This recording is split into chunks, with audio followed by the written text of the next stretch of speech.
Okay, so I'm not gonna lie, it doesn't always work out that I can cook with my kids for every meal. Right now, my son is at the park and my daughter is taking a nap, and they still have to eat dinner, so I'm working on preparing their dinner. Today we're making vegetarian black beans, and I always try and put a really great base together before I throw the beans in to give it flavor and nutrition. So what I do is I start out with a little bit of coconut oil and then put in a bunch of spices and let them roast up. So the spices I like to use are very common in Mexican food as well as in Indian food, and I think that's why Indians really like Mexican food. So I start with a little bit of cumin. These are cumin seeds. You can get them probably in any grocery store. If you can't find cumin seeds, you can always get ground cumin. That works just fine. And I also throw in some garlic as well as some paprika.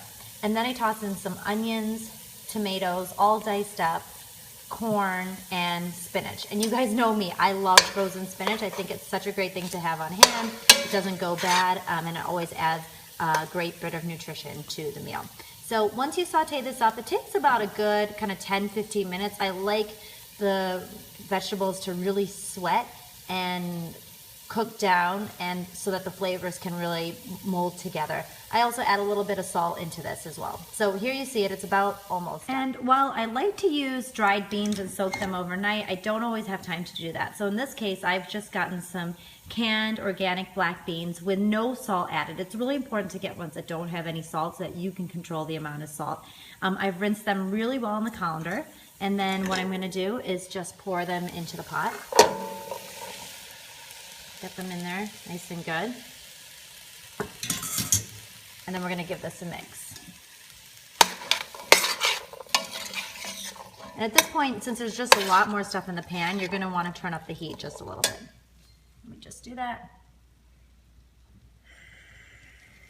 And give it a good mix. And you'll see, it's just so beautiful and appetizing the way it looks. You've got the yellow from the corn, the red from the tomatoes, the bright green from the spinach, and obviously the dark brown from the beans. It's really beautiful to look at. And again, to make sure that these beans get as much flavor as possible, I'm gonna leave this on the stove on a low heat covered and let the beans start to cook down and soften up. Even though they're in the can, they tend to be a little bit hard. So that's what I'm gonna do now. Cover it up with our lid. I'm gonna turn the heat down just a little bit and let it cook. As the beans and the whole mixture start to cook down, I like to add a little bit of lemon juice. It just adds freshness to the pot, and obviously a little bit of acidity to cut the hearty taste of the beans. So give it a squeeze. I always squeeze the lemon facing up. There's always a number of seeds in it, so when I face it up, it helps me from it helps block the seeds from going into the pan. So here we go. This is a great thing to have your kids help with. Another thing that I didn't mention before, there's a lot of ways you can include your kids in this recipe.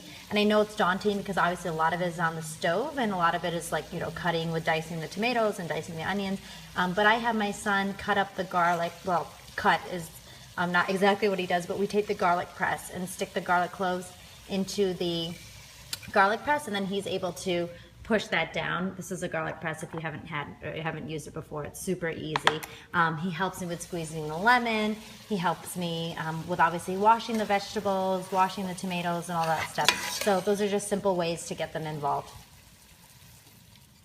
I just want to quickly show you where we are at. So the bean mixture has been cooking for about 7-8 minutes now. It was covered at a low heat. I just took it off the stove just to show you what's happening. So if you take the spoon and move the beans along, you'll see that it's starting to stick to the bottom a little bit.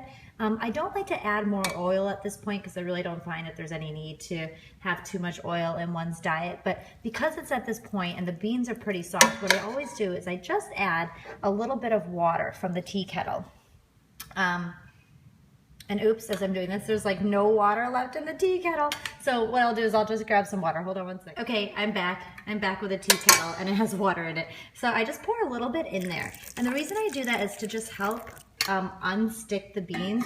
It's like my version of deglazing without wine. And what I do is I just mix it around and I turn the heat on again, super low, and just let it go for another like 10 minutes or so.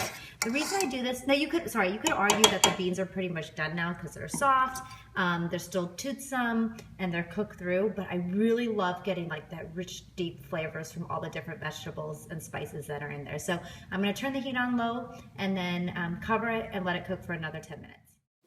And here it is, super tasty and nutritious. Yum.